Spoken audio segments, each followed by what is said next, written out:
Hello ladies and gentleman, आज हम बात करेंगे लुकिज्म के चैप्टर नंबर 597 के बारे में। और पिछले चैप्टर में हमने देखा था अपना मिरर किंग यानी कि जिनयूंग पार्क फाइनली होश में आ जाता है। इसका मतलब चैंगशू के सामने अब दो मुसीबतें आ चुकी हैं। चैंगशू चौड़े में जिनयूंग को कहता है, मैं यहाँ पे तुझे मारने आया हूँ। और आज की वीडियो की शुरुआत में जिनयूंग चैंगशू को कहता है, चैंगशू तुझे क्या लगता है मेरी कॉपी स्किल बाकी के उन बच्चों की तरह है? यूजिन कहता है, मिस्टर जिनयूंग पार्क क्या आप ठीक हो? मुझे लगता है अभी आप ऐसी कंडीशन में नहीं हो कि मेरे सर का भारीपन खत्म हो चुका है, इसलिए मेरी चिंता मत कर। ये कुछ भी नहीं है। क्या तू ऐसा सोचता है मैं इस बच्चे को हैंडल नहीं कर पाऊंगा? लेकिन उससे भी ज्यादा जरूरी बात, तू अब तक जिंदा है चैंगशू। चैंगशू कहता है, प्लीज ऐसी निराशाजनक बातें मत करो। हाँ माफ करना, मुझे लगा था अब तक उसने तुम्हें मार दिया होगा। आखिरकार तू ही वो था जिसने टॉम ली का हाथ काटा था, इसलिए ये सोचना बिल्कुल नॉर्मल है कि अब तक तू मर चुका होगा। मैंने सही कहा ना? तो गाइस फाइनली रिवील हो चुका है, इस सफेद कौवे ने ही टॉम का हाथ काटा था। इसका मतलब ये सफेद कौवा कोई आम कौवा नहीं है। चैंगशू अपने पीछे खड़े बुड्ढे को कहता है, ये सब कुछ अकेले हैंडल करना मुश्किल है, इसलिए मुझे तेरी मदद चाहिए। प्रिंसिपल,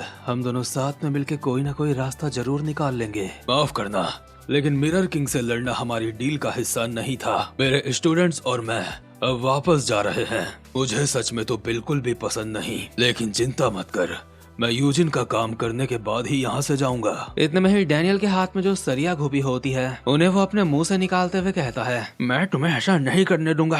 लगता है तुम्हारा स्टेमिना रिकवर हो चुका है। Daniel Yamazaki Kyokushin karate style में अभी उन दोनों सरियाओं को पकड़ लेता है जो उसके हाथ में घुपी थी और कहता है, मैं तुझे यूजिन के ऊपर एक उंगली भी नहीं लगाने दूंगा। ये सब देख के चैंगशू कहता है, ये बच्चा जो अपने रास्ते पे चल रहा था, इससे ही लड़ना मुश्किल हो रहा था। ऊपर से अब मिरर किंग भी अवेक हो चुका है। इस वक्त कुछ भी प्लान के हिसाब से नहीं चल रहा है। लगता है ये सब कुछ अब मुझे खुद हैंडल करना होगा। ये कहते हुए चैंगशू जिनयूंग के मुंह पे एक पंच मार देता है, पर जिनयूंग अपने एक हाथ से बहुत ही इजीली इसको रोक के कहता है, चैंगशू क्या तुझे सच में लगता है तुझ जैसा कमजोर चोमू मुझे हरा सकता है? चैंगशू अपने चाकू से जिनयूंग के ऊपर हमला करते हुए कहता है, मेरा चाकू बोल रहा है वो ऐसा कर सकता है। लेकिन इससे पहले कि इसका चाकू जिनयूंग को छू भी पाता, जिनयूंग लाइटनिंग चो स्टाइल में इसकी ठुड्डी में एक लात बजा के कहता है, क्या तेरा दिमाग खराब है? आखिर भला चाकू कब से बात करने लग गए? इसके बाद लाइटनिंग चो स्टाइल में ही चैंगशू के मुंह पे एक और लात पड़ती है, जिससे वो कार के शीशे में जाके चिपकता है। इसके बाद लगातार दो और लातें, और इन दोनों ही लातों में चैंगशू का मुंह शीशे में जाके फूटता है। और पर्सनली चैंगशू का फेस रिएक्शन देख के मुझे अभी ऐसा लग रहा है जैसे वो सोच रहा होगा,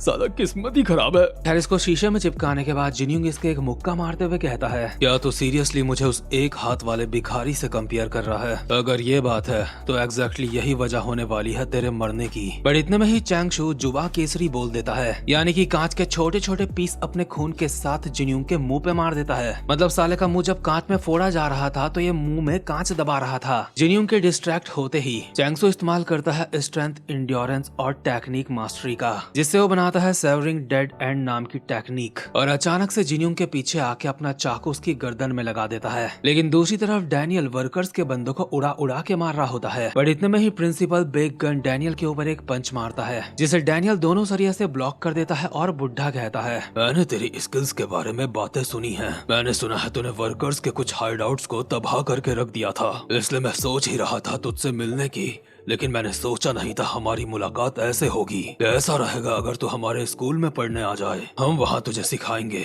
इस दुनिया में तू अपने सपनों को कैसे हासिल कर सकता है। हम तुझे सिखाएंगे लड़ना ही सब कुछ नहीं होता। अगर डैनियल पार्क मेरी गाइडेंस के अंदर आ जाता है तो। ये कहते हुए बुढ़ा डैनियल के जो एक और पंच मार रहा था, डैनियल उसको डॉज करते हुए अपने सामने के काफी सारे वर्कर्स को पेल के कहता है, अपना ये ऑफर अपने पास रख, मुझे और कोई टीचर बनाने का कोई मन नहीं। अच्छा तो ऐसी बात है, लेकिन अफसोस ये सिचुएशन तेरे लिए कुछ अच्छी नहीं लग रही है। बुड्ढे के कहते ही काफी सारे वर्कर्स डैनियल के ऊपर कूद चुके होते हैं, कुछ कूदने वाले होते हैं, बट फिर भी डैनियल बुड्ढे को कहता है, क्या तुझे सिचुएशन कुछ अच्छी नहीं लग रही है? सॉरी लेकिन मैं श्योर नहीं हूँ तुम मेरी सिचुएशन की बात कर रहा है या तुम लोगों की। डैनियल ने ऐसा इसलिए कहा क्योंकि वो देख चुका है चैंगशू जो जिनयूंग को बस मारने ही वाला था। जिनयूंग ने उसको काउंटर ब्रीच नाम की एक टेक्निक का इस्तेमाल करके हवा में पलट दिया है। चैंगशू के हाथ से चाकू भी छूट चुका है और वो हैरान है, बट जैसे ही चैंगशू खुद को थोड़ा संभालता है, जिन्यूंग चार्ल्स चोई इस स्टाइल में इसके पेट में एक मुक्का बजा देता है। इसके बाद इसके मुंह पे एक दो लाते बजा के कहता है, चैंगशु,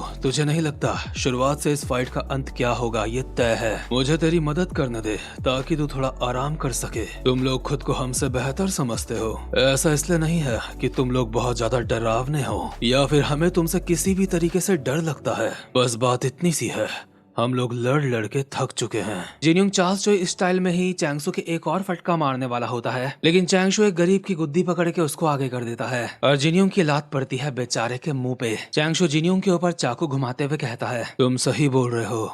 मैं जानता हूँ उस वक्त तुम लोग हमारी वजह से कोई लफड़ा क्रिएट नहीं करना चाहते थे, लेकिन वक्त अब बदल चुका है। जिन्यूंग जैसे ही चैंगसू के दो चाकू के हमलों से बचता है, चैंगसू इतने में ही जिन्यूंग के गाल में बेचारे उस लौंडे का मुंह दे मारता है जो अभी फाइट सीख रहा था। इससे जिन्यूंग को तो थोड़ा बहुत डैमेज पहुंचा होता है, लेकिन बेचारा लौंडा, शकल देखो इसकी। इसके साथ जो अन्याय हुआ है इसका इंसाफ इस दुनिया में नहीं। इसको जिन्यूंग के ही ऊपर छोड़ के चैंगसू इस्तेमाल करता है एंड्योरेंस और टेक्निक का, जिससे वो कैचिंग द विंग्स नाम की स्किल बना के जिन्यूंग के पर मारते हुए कहता है, वक्त अब बदल चुका है, अब निकम्मे बुड्ढों को शांति से मर जाना चाहिए। दूसरी तरफ जेम्स ली किसी से कॉल पे बात करते हुए कहता है, जेम्स ली स्पीकिंग, हम इस वक्त फाइनल स्टेजेस पे हैं, चिंता मत करो, जो कोई भी सच जानता है आज वो मारा जाएगा।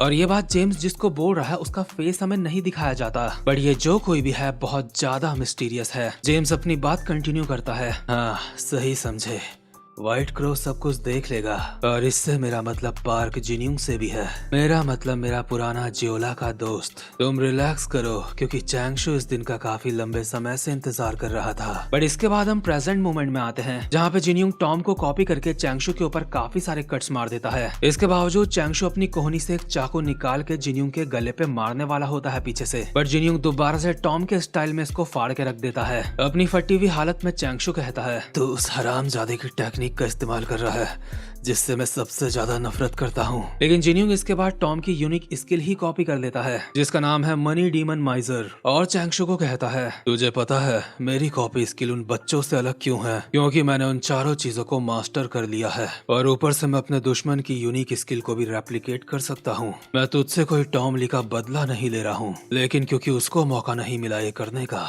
इसलिए मैं ही तेरी जिंदगी खत्म कर देता हूँ। अब वक्त है अपने काम को पूरा करने का।